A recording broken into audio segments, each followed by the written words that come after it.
Good afternoon. By way of introduction, my name is Christopher McCauley, and I'm a Chancery barrister, and I practice at Guildford Chambers, and I specialise in contentious probate and the law of real and personal property. And at the outset of this webinar, I'd just like to thank you all for the fantastic response that we've had to the invitation. I think we had around 500 people sign up, so I really hope you find this series of webinars on proprietary estoppel to be useful. Now, due to other commitments, I've had to record this webinar earlier than scheduled, but if you have any questions about the webinar, then please email me at the address on your screen, or if you just want to say hello, which is always nice, or just share your thoughts, then also feel free to email me. Originally, I'd planned to do 2 webinars on proprietary estoppel, but I'm actually going to spread it across 3 webinars so that we can focus on the topics within the principle. Also, part of the reason for spreading it out slightly more is also due to the fact that the Supreme Court has recently heard the case of Guest and Guest, which relates to the debate about whether expectation is the appropriate starting point or whether the court should be compensating for detriment when considering the remedy. So it makes sense to split the webinar up. So that I can cover the judgment when it's handed down. As such, today's webinar is going to focus on proprietary estoppel in a succession context. And what we're going to focus on today is the promise or the assurance.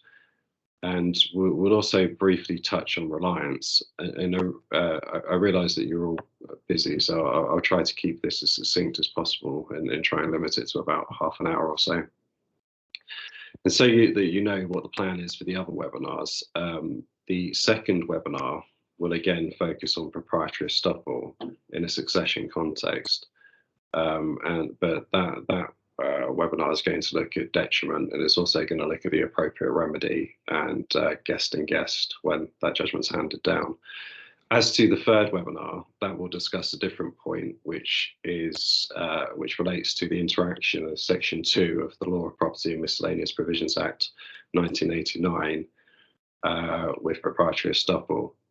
Now, before we move to the main part of the webinar, I should just make a point that if you're a bit of a geek like I am and you read law books in the way that other people read novels, you'll be aware that there's a wealth of academic commentary in this area, and in particular, there's 2 commentators, Ben McFarlane and John Mee, that argue that proprietary estoppel cases can be categorized into 3 strands that address different types of unconscionable behavior, and those strands are an acquiescence-based strand, a representation-based strand, and a promise-based strand. And it's the promise-based strand that we're going to be looking at today, as that is the strand that commonly arises in a succession context. And to understand the difference in very succinct terms, at the risk of oversimplification, the 3 strands address different types of unconscionable behaviour. And an example of the acquiescence-based strand would be A owns a parcel of land, but B mistakenly believes it to be his and builds on it. And A stands back and fails to assert his legal rights, knowing that B is acting under a mistaken belief. Whereas an example of the representation-based strand would be where A makes a representation to B that B has an interest in A's land, and B acts to his detriment on the basis of that representation. And with regards to the promise-based strand, in a nutshell, the promise-based strand is that A promises B that B will acquire an interest in A's land, and B reasonably relies on the promise to his detriment. Now, as interesting as these arguments are on taxonomy as interesting as these arguments on taxonomy are, they're not something that we need to delve into today, but I mention it as this is something that you should be aware of, and it's really, especially in this area, it's worth looking at the academic commentary because there's some valuable insight that can be gained from those texts. Now, turning to our first slide, some of you may wonder how acquiescence fits in with Lord Walker's statement on this slide. And the simple answer to that question, if that's what you're thinking, is that silence or inaction is often rationalized as being an implied assurance in this context. Now, you'll see from the slide that Lord Walker sets out the basic elements of what needs to be established in proprietary estoppel. And if you're familiar with this area, you'll realize that Lord Walker is a central character in the development of proprietary estoppel, and a lot of the citations that are commonly used come from his judgments. And the basic elements of the promise-based strand, if we label it that, are that a promise or assurance is made to the claimant by the defendant, and the claimant reasonably relies on that assurance to his detriment. And the classic case that you'll see in the authorities is say where Johnny works for next to nothing on the assurance that he will inherit the farm and positions his life on that basis. And then the party making the assurance seeks to resolve from it. However, if we go back to the slide for a moment, although Lord Walker sets out the basic elements, there are a few points that need to be picked up here. And firstly, these elements are headlines, so to speak. So there are a number of other factors that have to be taken into account when considering these elements. For example,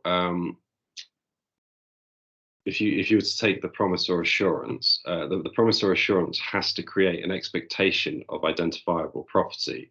And we'll come back to that point in a moment.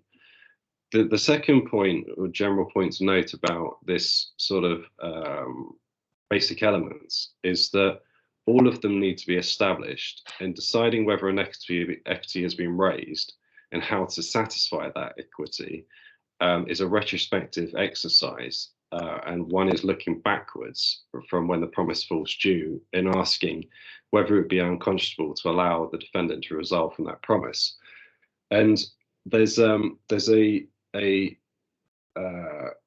very useful passage that was from the judgment of Lord Justice Hoffman, as he then was, in an unreported case, Walton and Walton, which was cited with approval by Lord Neuberger in Fauna and Major, where Lord Hoffman stated, "Equitable estoppel, by contrast with contract, does not look forward into the future. It looks backward from the moment when the promise falls due to be performed, and asks whether, in the circumstances which have actually happened, it would be unconscionable for the promise not to be kept." And it's this idea of unconscionability that permeates through proprietary estoppel, because what we're essentially looking at is whether the conduct, when you comprise all of these elements together, whether the conduct whether it be unconscionable for the person to go back or go behind the assurance or promise that they've made. And the third point we should pick up on is, as Lord Walker explained in Gillett and Holt, although we tend to subdivide the elements of proprietary estoppel into categories when we discuss them or make submissions on them, they're not watertight compartments. And what he meant by that when he was saying that is, in the context, is that the context and quality of the promise will influence whether it was reasonable to rely on the promise. Further, and this is mentioned in a number of cases, reliance and detriment are often closely intertwined. And you'll see that in particular when we look in the second, when we come to the second webinar that I'm going to do on this topic, of just how intertwined those are. Therefore, when you're looking at a claim for proprietary estoppel, it's important to stand back and take a holistic approach. because you have to look at the elements as a whole rather than thinking about them in a tick box or checklist manner. As I was saying before, it's a holistic approach that you take. So you have to satisfy those elements, but then you have to stand back and see if the behaviour, if it would be unconscionable to allow the person to go back on their promise. Having said that, for the purpose of this webinar, I'm going to, or this series of webinars, I'm going to group them together by way of category, just for ease of reference, because otherwise it'd be a bit disjointed. So it makes more sense to, for the purpose of explaining the principles, to categorize it in this way. But you just have to, the point I'm simply making is you have to appreciate that there's a significant overlap or interaction between these elements. Now, moving to our next slide. A promise or assurance in proprietary estoppel can be either expressed or implied. And the most obvious example of an implied promise can be found in Fauna and Major. Now, as most of you will be aware, Fauna and Major was a farming case where David Former did substantial work for Peter Fauna on Peter Fauna's farm for a period of 30 years without pay. And in case anyone's wondering, the familial tie between them was that Peter was David's first cousin once removed. So it was his father's first cousin. Now, in that case, the judge at first instance, which if I remember correctly, I think it was John Randall QC sitting as a deputy of the High Court, found that for at least 15 years, Peter had encouraged David to believe that he would inherit the farm, and David relied upon that assurance to his detriment. And the distinctive point in that case was that there was no express promise, but rather the promise or the assurance was inferred or implied from the indirect comments and conduct, which, amongst other things, involved Peter handing over an insurance policy bonus and saying the words to the effect of, "This is for my death duties." And there were a number of other factors that were taken into account, such as where they were walking around pointing out things to David that would only be relevant to a successor in title. Now, the Fauna and Major is important for a number of reasons. One, most obviously, because it shows us that a promise can be inferred or applied. Two, it recognises the promise-based strand, essentially.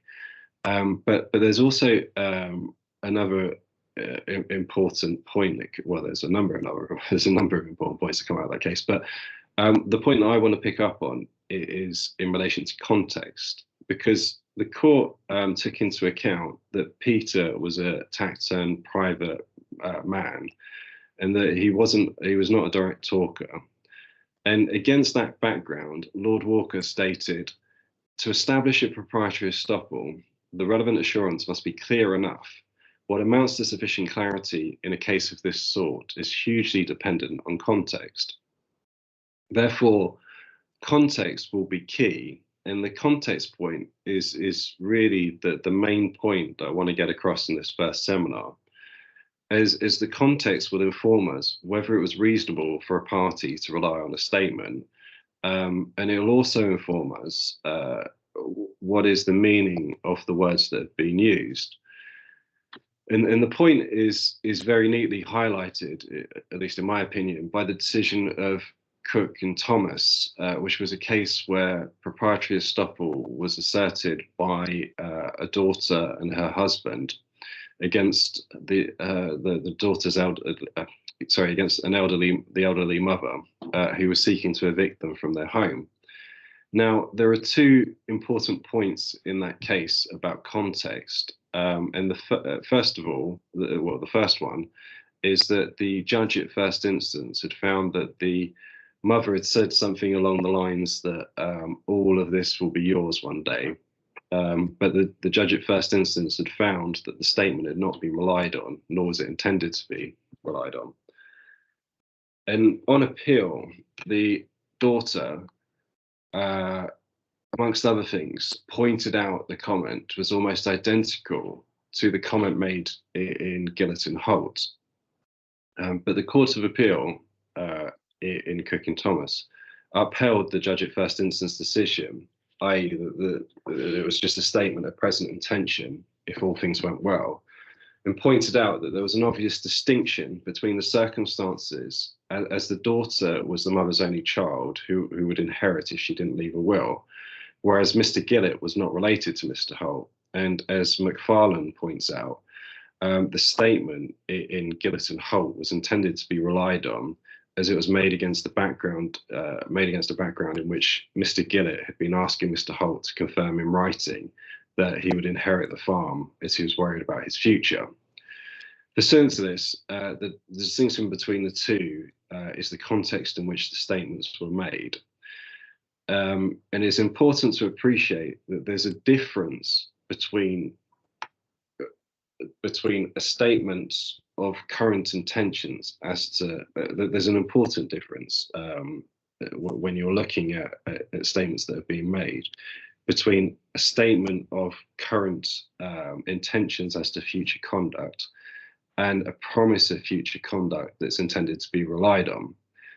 And I'll return to this point in a moment, but before I do, it would make more logical sense to address the second interesting point about context that arose in Cook and Thomas. Now, that point related to whether the mother had given assurances of the daughter and her husband would obtain rights in return for doing certain works. And in very simple terms, the daughter was asserting that part of the detriment that she had suffered was carrying out works to the family home. However, the judge at first instance rejected that assertion, and the decision was held up on appeal as what had happened was that the daughter and her husband were living on the farm in a mobile home, and the roof of their mobile home had been blown off in a storm. As such, for humanitarian reasons, the mother told them that they could stay in part of the house. However, the area of the house that they were going to stay on was dilapidated, and they would need to put it into a habitable position if they were going to stay there. So against that factual background, it was put to them, amongst other things, that it was in their interests to make part of the house habitable, which they accepted in cross-examination. And this gave the judge the platform to reject the assertion that was being advanced by the daughter, because when the statement was viewed in context, the reference made by the mother to doing works could be explained from a practical perspective, i.e. that she was saying to her daughter who was in need, soaking wet because the storm had taken the roof off her home, that you can stay in this part of the house, but the house is in a bad state of repair. So, it's in her interest to do it up. She wasn't making it a condition of her staying there. And feeding into that point, or into the point that was made in that case, it is a point that was made by His Honour Judge Paul Matthews in the case of James and James, which is an important point, which is that the meaning of spoken words is a question of fact. And the reason why I'm raising that point is because the context in which a comment is made is going to be crucial to the understanding the meaning of the words that have been used. And one can see that in, for example, James and James, because His Honour Judge Paul Matthews found that in the context of a son being eager to inherit his father's property, and the father being reluctant to make any commitments and wanting to keep everything in his own hands, that words to the effect of "you'll be farming it one day" did not amount to a promise, but rather was a statement of current intention.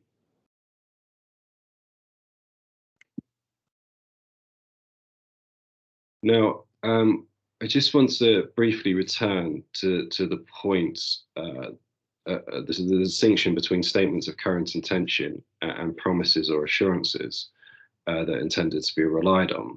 There's another interesting point in His Honour Judge Paul Matthews' decision in James and James, because in that case, the learned judge rejected a suggestion that a draft will could amount.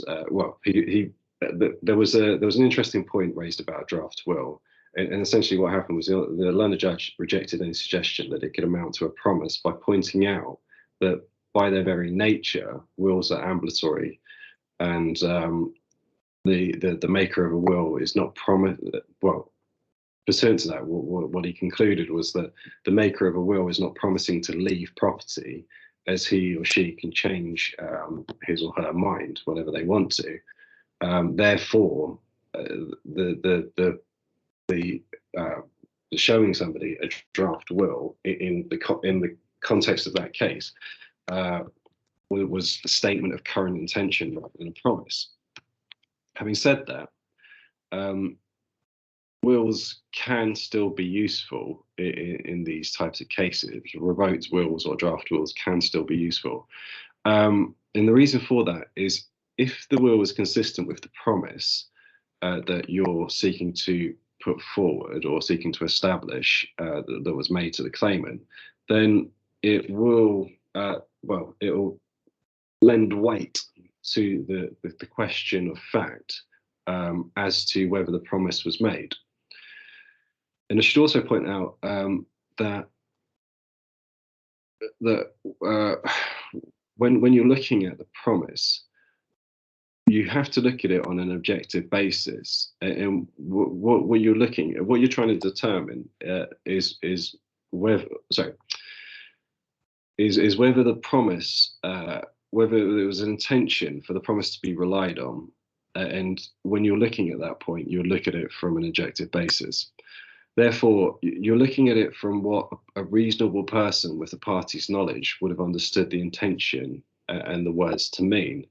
And the type of thing that you want to be looking at, or just an example of things that you may want to look at in that scenario, is whether judged objectively, the statement is intended to influence the other party.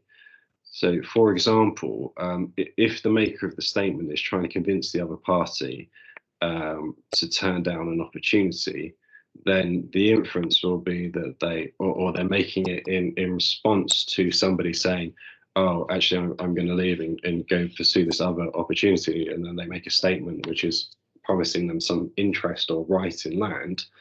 Then the inference will be that they're seeking to influence that person. I should also just mention that when you're looking at the whether a promise is clear enough, you're also applying an objective test, but you're applying an objective test against the background with the relevant background. So, for example, in Fauna and Major, they were considering on an objective basis whether the promise was clear enough, but doing so taking into account that they were taciturn men that didn't talk directly, which was part of the factual nexus. Finally, on the point about promises or assurances, the promise or assurance must create an expectation of a right or an interest in identifiable property. As such, one needs to be able to point to some property, but it doesn't need to. The property doesn't need to be defined with precision. Therefore, you don't need to be able to say, this is the property, this is the exact boundaries of the property, because the area mass can fluctuate over time. So, for example, in Fauna and Major, which is another one of the important points from that case, that the property that they were talking about was a farm as it existed from time to time. And what the claimant was entitled to inherit was the landing buildings that made up the farm at the date of crystallization of the equity. However, in contrast, if you look at a case such as Windsor Clive in Rees, in that case, the claimant was unable to identify the land that the promise related to, and the judge found that a necessary element of the claim was therefore absent. So you have to have the conceptual point. So, for example, in Windsor and Clive Rees, there wasn't any land that wasn't going to be developed, which was why they weren't able to point to any of the land. But you have to be able to identify what the expectation is, like the farm as it will be when the equity crystallizes. Now, turning to our last point, which is reliance. As stated at the start of this webinar, reliance is often intertwined with detriment, as detriment will be a result of the party relying on the assurance. And in Campbell and Griffin, Lord Justice Walker, as he then was, made the point that reliance in proprietary estoppel is really an issue of causation. Further, as the principal is only engaged if the behaviour is unconscionable, there must be a sufficient causal link between the assurance relied on and the detriment. And we'll look at the interplay between reliance and detriment in more detail in the next webinar. But a good example of the court rejecting the assertion of reliance can be seen in the case of James and James.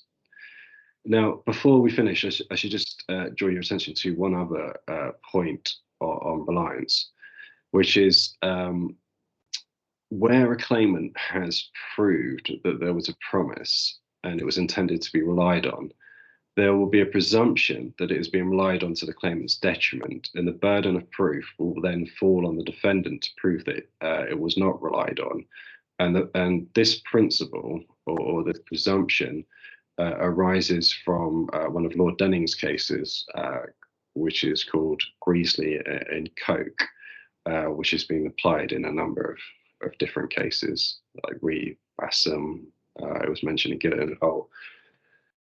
However, that principle was considered by the Court of Appeal in Cook and Thomas, and in Cook and Thomas, the Court of Appeal pointed out that there's only a presumption that it's only a presumption, and there is no need for the presumption where the matters have been fully investigated at trial.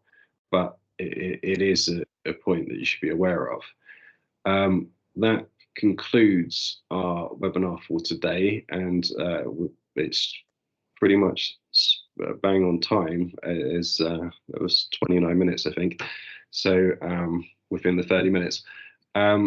Thank you very much for signing in and watching this. And as I say, if you have any questions or you just want to share any thoughts, or you just want to say hello, drop me an email on the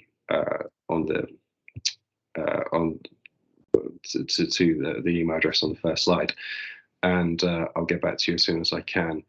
I hope you can all join us for the second and third webinar in this series, and thank you very much.